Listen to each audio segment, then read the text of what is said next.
অসাধারণ। নিচে আমি ভূতের রেসিপি গল্পটির জন্য 20টি হার হিম করা ইন্টারলাইন দিচ্ছি।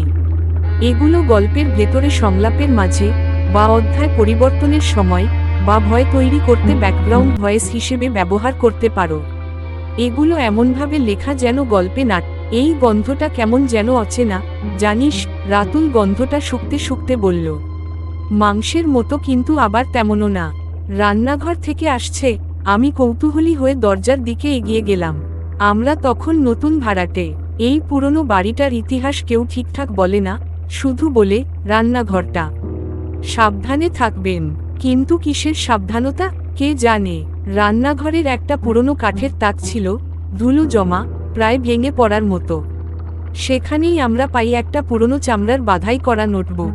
নোটবুকের গায়ে লেখা ভূতের রেসিপি, তাও আবার ভূতের। এটা কি কোনো মজা নাকি কারো তৈরি করা গুজব? আমরা না বুঝেই প্রথম পাতাটা খুলে ফেললাম। একটি মৃত কুকুরের ছায়া, 5টি কালো তিল, আর 1 ফোঁটা রাত 12টার চোখের জল মিশিয়ে ফেলো, রান্না করো ঠিক ঘরের আলো নিভে যাওয়ার সাথে সাথে। পাশে লেখা, এই খাবার খেলে মৃত আত্মা ক্ষুধা মিটিয়ে ঘুমাতে যাবে। এটা কি সিরিয়াস? হাস্যকর না ভয়ঙ্কর? রাতুল বলল। কিন্তু মজার কথা, ঠিক সেদিন রাতে আমাদের পেছনের পোষা কুকুরটা হঠাৎ গায়েব হয়ে যায়। আর ঘরের সব লাইট অজানা কারণে একসাথে নিভে যায়। আমরা তখনও জানতাম না এই নোটবুক আমাদের জীবনের সবচেয়ে ভয়ঙ্কর অধ্যায়ের শুরু। আমরা কৌতূহলে মেতে রইলাম। পরের দিন আমরা দ্বিতীয় রেসিপিটা পড়ি। একটা পচে যাওয়া লাউ, 2 ফোঁটা মানুষের ঘাম, আর একটি না বলা কথা, ছায়া। এই ছায়া কিভাবে জোগাড় করব? আমি জিজ্ঞেস করি। রাতুল চুপ করে বসে থাকে।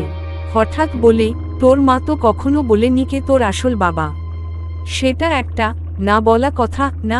আমার গা কাঁপতে লাগলো। কি বলছে ও? কিন্তু এরপর রান্নাঘরের জানালা খুলে যায় হঠাৎ। বাইরে হাওয়ার মধ্যে কেউ যেন হেসে উঠল, একটা মেয়ের গলা, গা শিউরে ওঠার মতো। একদিন গভীর রাতে দরজায় টোকা পড়ে, টোক টোক টোক। দরজা খুলতেই দেখি এক গায়েবী অবয়ব, মাথা নেই, শুধু একটা হাড়গোড়ের হাতে ধরা একটা চিরকুট। তুমি আমার রেসিপি ভুলে গেলে কেন? আমাকে খাওয়াও এখনই। আমরা পাথরের মতো দাঁড়িয়ে রইলাম, কথা বলার ক্ষমতা হারিয়ে। শরীরটা যেন জমে গেল। ভয় না, সেটার চেয়ে কিছু বেশি। যেন মৃত্যু আমাদের মুখোমুখি দাঁড়িয়ে। রাতুল তখনও কাঁপছে। চিরকুটটা বারবার পড়ছে, তুমি আমার রেসিপি ভুলে গেলে কেন? আমাকে খাওয়াও এখনই। আমি সাহস করে বললাম, রাতুল, এটা যদি একটা রেসিপি হয়, তাহলে আমরা সেটা শেষ করলেই হয়তো মুক্তি পেতে পারি। ও কিছু না বলে আয়নার দিকে তাকিয়ে রইল। আর তখনই আমরা দেখি, আয়নায় আমাদের প্রতিবিম্ব নেই, বরং সেখানে দাঁড়িয়ে আছে 2 জন শেফ, কালো পোশাকে, তাদের মুখ নেই। ওরা কারা? আমি চিৎকার করলাম। তখনই এক শেফের হাত থেকে পড়ে গেল একটা কাঠের চামচ, যার গায়ে রক্তের দাগ। সাথে সাথে নোটবুকের পাতা উল্টে যেতে লাগলো নিজে নিজে। একটা পাতায় লেখা, 3য় রেসিপি, চামচ দিয়ে মুখ কেটে নাও, নইলে তোমার মুখ হারাবে অন্য কেউ। ভয়ে গলা শুকিয়ে গেল। এখন কি আমাদের নিজেদের মুখ কেটে ফেলতে হবে, নাকি অন্য কিছু? আমরা সিদ্ধান্ত নিলাম, এইসব বন্ধ করতেই হবে। নোটবুকটা আমরা আগুনে ফেলে দিলাম। কিন্তু বিশ্বাস করো, আগুন সেই নোটবুকে কোনো ক্ষতি করল না, বরং আগুনের মাঝে ভেসে উঠল এক ভয়ঙ্কর মুখ। চোখ দুটো পুড়ে গেছে, কিন্তু তার ঠোঁট হাসছে। সে বলল, এই রেসিপি একবার শুরু হলে শেষ করতে হয়, না হলে তোমরাই উপকরণ হয়ে যাবে। তারপরেই রান্নাঘরের ফ্লোরটা কেঁপে উঠল। নিচ থেকে উঠে এলো এক মৃতদেহ, শেফের পোশাকে, মাথাটা বাঁকা, হাতে একটা কাটিং বোর্ড। তোমরা আমার শেষ অতিথি। আজকের রেসিপিতে তোমাদের ভয় দরকার, খুব গাঢ় ভয়। আমরা দৌড়ে বাড়ির বাইরে পালাতে চাইলাম, কিন্তু দরজা খুলছে না। ঘরের সব জানালা বন্ধ হয়ে গেছে, আর চুলার ওপর একটা বড় কড়াই ফুটছে আপনাতেই। তার ভেতর থেকে শোনা যাচ্ছে, বাঁচাও বাঁচাও। আমি সাহস করে কড়াইয়ের ঢাকনা খুলতেই দেখি, ভেতরে আমার ছোটবেলার ছবি, খেলার পুতুল, মা, পুরনো গলার হার, সব গলে যাচ্ছে। আর তার মাঝখান দিয়ে উঠছে একটা মুখ, আমার নিজের মুখ। আমি চিৎকার করে পেছনে সরে যাই। রাতুল বলে, ওরা আমাদের স্মৃতি রান্না করছে, যাতে আমরা ভুলে যাই আমরাকে। নোটবুকের শেষ পাতায় লেখা ছিল, শেষ রেসিপি তখনই সম্ভব যখন আতঙ্ক চূড়ান্ত হবে আর রান্নার গন্ধ তোমার নিজস্ব মনে হবে। আর শেষে যখন আমরা সেই খাবারটি তৈরি করলাম, তখনই ভূতের দল এক এক করে এসে খেতে শুরু করলো। তারা কাঁদতে লাগলো, হাসতে লাগলো। একজন বলল, অনেক বছর পর এমন স্বাদ পেলাম। তারা একে একে মিলিয়ে গেল। নোটবুকটা ধীরে ধীরে ছাই হয়ে গেল। আমরা মনে করেছিলাম সব শেষ, কিন্তু ঘর ছেড়ে যাওয়ার সময় রান্নাঘরের দেয়ালে দেখলাম নতুন কিছু খোদাই হয়ে আছে।